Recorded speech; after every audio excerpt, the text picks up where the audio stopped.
Morning student, आज हम काई स्क्वायर टेस्ट के नेक्स्ट क्वेश्चन करेंगे। लास्ट वीडियो में हमने डिस्कस किया था काई स्क्वायर टेस्ट होता क्या है, फिर हमने क्या डिस्कस किया था, उसकी प्रॉपर्टीज़ क्या हैं, काई स्क्वायर टेस्ट को सॉल्व कैसे करते हैं, फिर उसका एक क्वेश्चन भी किया था। तो उसी को ही कंटिन्यू कर रहे हैं। अभी हम नेक्स्ट क्वेश्चन कर रहे हैं। The following table gives the number of accident that takes place in an industry during various day of the week. Test if accident are uniformly distributed over the week. ये term दी है। अच्छा, कई बार वो मेंशन करेगा solve it by chi square test, या ये भी लिख सकता है फिट द गुडनेस टेस्ट या गुडनेस ऑफ फिट टेस्ट। दोनों का मतलब सेम है। कौन सा टेस्ट है वो आपका काई स्क्वायर। जब आप बाकी क्वेश्चन भी करेंगे ना टी टेस्ट वगैरह के, तो आपको खुद ही बाय फिर पता चल जाएगा ये क्वेश्चन किसका है और कैसे करना है। अभी हम काई स्क्वायर टेस्ट कर रहे हैं तो ऑब्वियस बात है काई स्क्वायर का ही है ये क्वेश्चन। सबसे पहला स्टेप क्या था हमारा लास्ट टाइम जो किया था, नल हाइपोथेसिस ले लें। नल हाइपोथेसिस को हम रिप्रेजेंट करते हैं एच नोट से। द एक्सीडेंट नल हाइपोथेसिस क्या लेते हैं,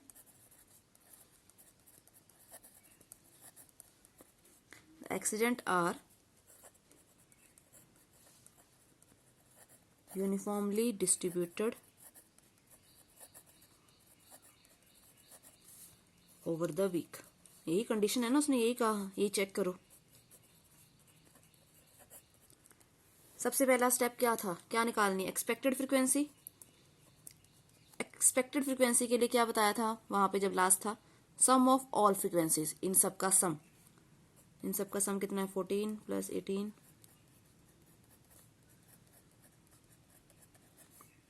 डिवाइडेड बाय ये कितनी है, 1 2 3 4 5 और 6। तो इनका टोटल बनता है 84 डिवाइडेड बाय 6 करें तो ये आ गया 14। ये आ गया आपकी एक्सपेक्टेड। तो टेबल बना दें इसका। टेबल में क्या क्या लिखते हैं, ऑब्जर्व्ड और एक्सपेक्टेड।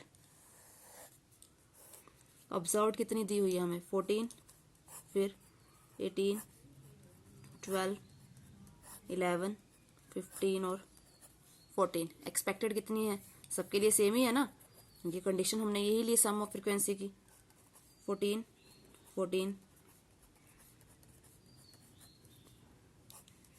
नेक्स्ट स्टेप क्या था, O I minus E I, observed minus expected. 14 minus 14 0, 18 minus 14 4, 12 minus 14 minus 2, 3, 1 और लास्ट वन इज 0। उसके बाद इसका क्या करना है, स्क्वायर। 0 4 का स्क्वायर 16 4 9 1 और उसके बाद नेक्स्ट क्या था, इसको डिवाइड करना है। तो एक्सपेक्टेड फ्रीक्वेंसी सेम है तो डायरेक्ट फॉर्मूला लिखते हैं पहले।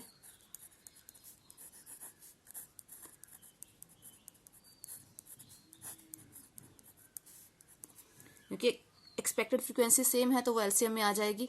तो ये टर्म लिखें, क्या है, 0 plus 16 4 9 plus 1 plus 0 divided by किससे, 14 से। अगर आपको कंफ्यूजन है तो यहाँ पे चाहिए नीचे बना लो E I, that is 0 by 14, 16 by 14,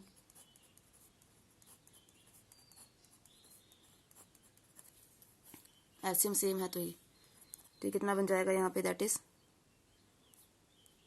10, that is 30 by 40, 2.1428। तो अभी तो कंक्लूजन भी देना ना, ये तो हमने सिर्फ वैल्यू निकाली। कंक्लूजन में दो वैल्यू लेते हैं हम, एक जो हमने कैलकुलेट की, एक जो टेबुलेटेड वैल्यू है। तो डिग्री ऑफ फ्रीडम भी अगर चेक करें यहाँ पे तो एन कितना है, 1 2 3 4 5 6। तो degree of freedom that is n minus 1। तो किस पे निकलेगा वो, 5 पे। तो at 5% level of significance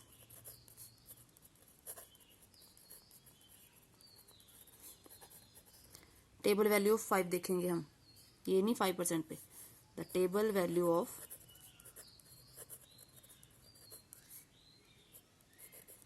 that is 11.09। किसके लिए, 4 degree of freedom, 5 degree freedom.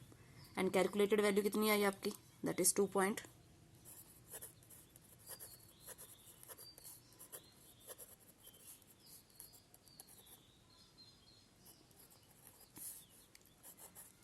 तो आपकी कैलकुलेटेड वैल्यू क्या है, बड़ी है छोटी है टेबुलेटेड से?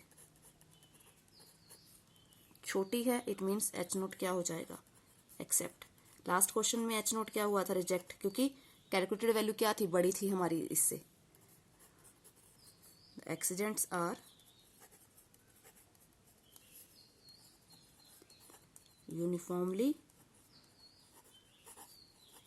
Distributed over the week.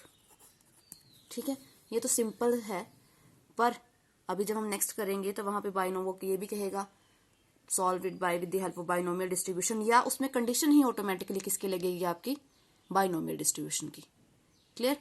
अगर इस क्वेश्चन में आपको कहीं पे भी कोई भी डाउट हो तो आप मेरे को बता सकते हैं। पता? अभी नेक्स्ट क्वेश्चन कर रहे हैं हम। क्वेश्चन क्या है, 4 coin were tossed at a time, this operation is repeated 160 times, it is found that 4 head occur 6 time, 3 head occur 43 time, 2 head occur 69 time, 1 head occur 34 time, discuss whether the coin may be regarded as unbiased और biased. अब इसमें उन्होंने ना ही आपको table दिया ना ही कुछ value दी।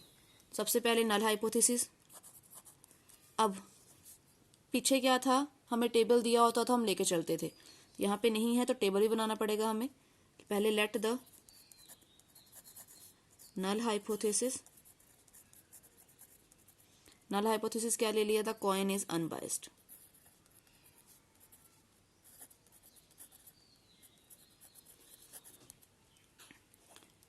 अब टेबल बना लेते हैं पहले।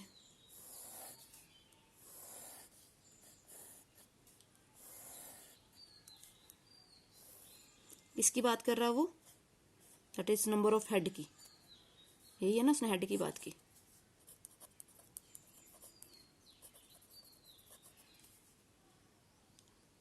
Observe frequency, number of head कितने कितने हैं हमारे पास, दैट इज 1 1 2 3 और 4, 1 2 3 और 4। 1 कितनी बार आ रहा है, 34 टाइम, 2 कितनी बार आ रहा है, 69 time, 3 head occur 43 time, 4 head 6 time. Clear? अब निकालना क्या है, यहाँ पे सबसे पहले निकालना है एक्सपेक्टेड फ्रीक्वेंसी। अब यहाँ पे बात हम कॉइन की कर रहे हैं, तो कॉइन की दो साइड हैं, हेड और टेल। तो इस तरह इस क्वेश्चन को हम किससे करेंगे, बाइनोमियल डिस्ट्रीब्यूशन से। ये नहीं बाइनोमियल डिस्ट्रीब्यूशन से पूरा, सिर्फ एक्सपेक्टेड फ्रीक्वेंसी निकालेंगे। रीजन, अगर मैं इसका सम करूं तो ये बनता है आई थिंक 152, और उसने कहा 4 coin were tossed at a time, this operation is repeated 160 time. अब उसने 4 कॉइन की भी बात कर दी, इट मीन्स एक्सपेक्टेड फ्रीक्वेंसी के लिए आपको क्या चाहिए, बाइनोमियल डिस्ट्रीब्यूशन। तो पहले बाइनोमियल डिस्ट्रीब्यूशन की कंडीशन लिख लेते हैं, वो क्या थी, N of R equal to, अब यहाँ पे आपको ये भी दिया है, ये है आपकी sum of frequency, that is 160, capital N P of X equal to R. Formula होता है N C R P raise to power R Q raise to power N minus R. P है किसी काम के होने के चांसेस और Q किसी काम के ना होने के चांसेस। अब हमें चाहिए क्या यहाँ पे, हेड। तो अगर एक कॉइन को मैं टॉस करूं तो उसमें हेड आने के चांसेस क्या हैं, दैट इज 1/2, और हेड ना आने के चांसेस भी दैट इज 1/2।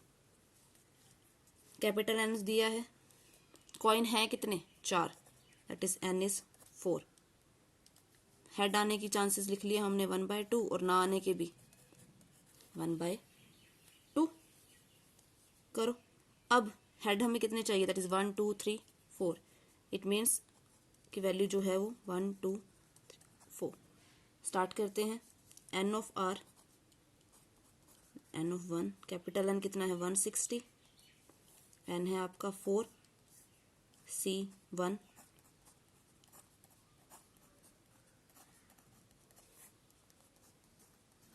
कॉम्बिनेशन को सॉल्व करने का फॉर्मूला है, यहाँ लिख देती हूँ, एन सी आर हो तो N factorial over R factorial into N minus R factorial.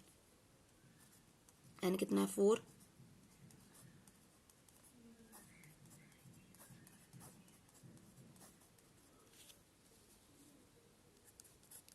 One 4 का फैक्टोरियल खोल, चलो बाद में खोलते हैं,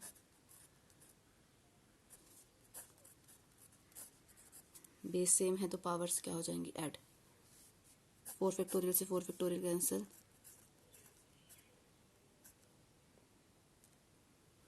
सॉरी यहाँ 3 है ना, चेक नहीं किया। तो 4 का खोलेंगे 4 फैक्टोरियल इंटू 3 फैक्टोरियल, 2 की पावर 4 इज 16, 3 से 3 कैंसिल, कितना आया, एक्सपेक्टेड फ्रीक्वेंसी कितनी आई एक हेड के लिए, दैट इज 40। फिर नेक्स्ट लो,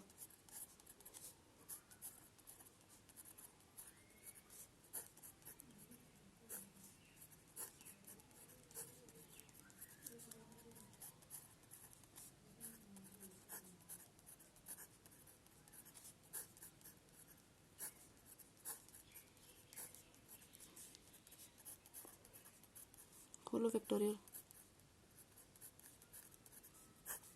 2 का खोलेंगे 2 इंटू 1, 2 फैक्टोरियल मैंने इसलिए छोड़ दिया क्योंकि कैंसिल तो हो ही जाएगा, 1 बाय, ये बन जाएगा 1 बाय 4,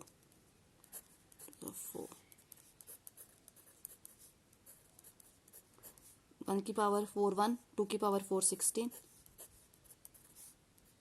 ये कितना आ जाएगा आपका 60। फिर जब आप 3 हेड लेंगे, ये हम निकाल रहे हैं expected frequency,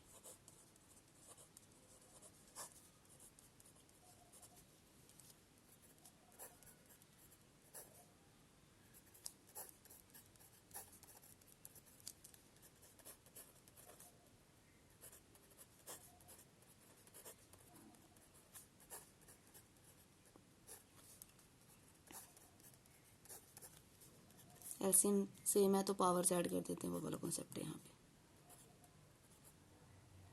4 factorial into 3 factorial,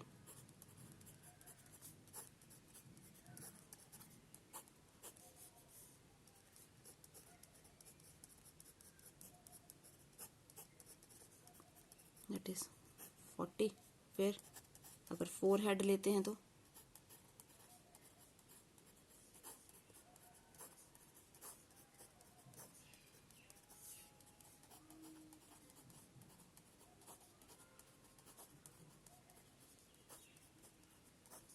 किसी भी टर्म की पावर 0 और रिजल्ट क्या हो जाता है उसका 1।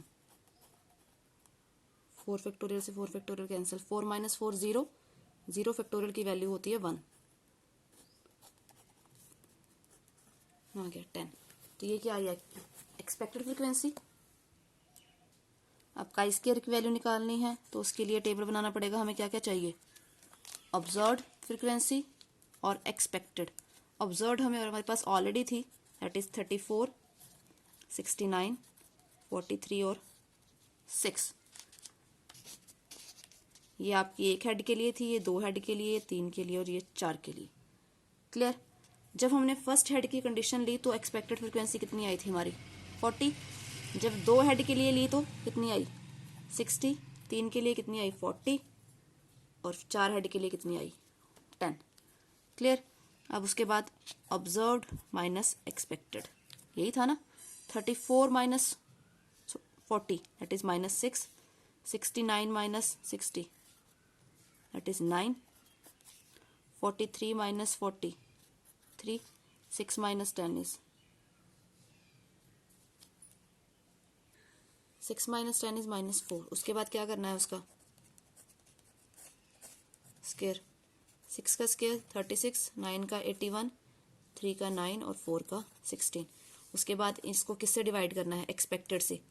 लास्ट क्वेश्चन में एक्सपेक्टेड फ्रीक्वेंसी सेम थी तो वहां पे चक्कर नहीं था, पर यहाँ पे एक्सपेक्टेड फ्रीक्वेंसी सबकी क्या है अलग अलग, that is 36 divided by 40, 81 divided by 60,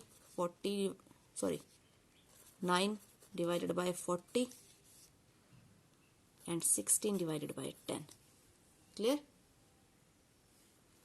तो डिवाइड कर लेते हैं यहीं पे, 36 को डिवाइड करें 40 से तो दैट इज 0.9, 1.35, 0.225 और 1.6।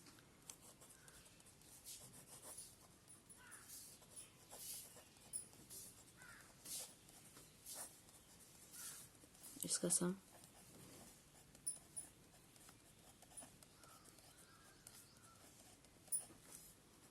ना बनेगा 4.075, ये तो आई वैल्यू। अब डिग्री ऑफ फ्रीडम भी चाहिए, कंक्लूजन भी चाहिए ना, तो इसकी वैल्यू उसने दी हुई है already at 5% level of significance. हम मैक्सिमम 5% लेवल ऑफ सिग्निफिकेंस पे लेते हैं। डिग्री ऑफ फ्रीडम निकालना हो तो टर्म कितनी है 1 2 3 4, तो कितना आ जाएगा ये, that is 3 degree of freedom. जो टेबुलेटेड वैल्यू कितनी है,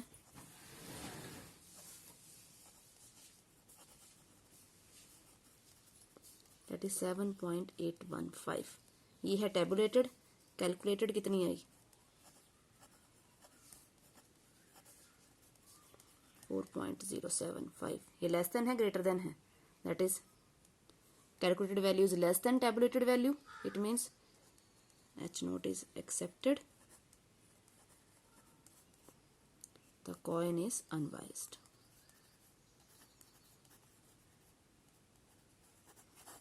क्लियर, तो ऐसे करने हैं हमने। तो इसमें हम यहीं तक पढ़ेंगे, आप क्वेश्चंस करके देखिएगा, अगर कोई डाउट हो तो आप मेरे से कांटेक्ट कर सकते हैं। Thank you.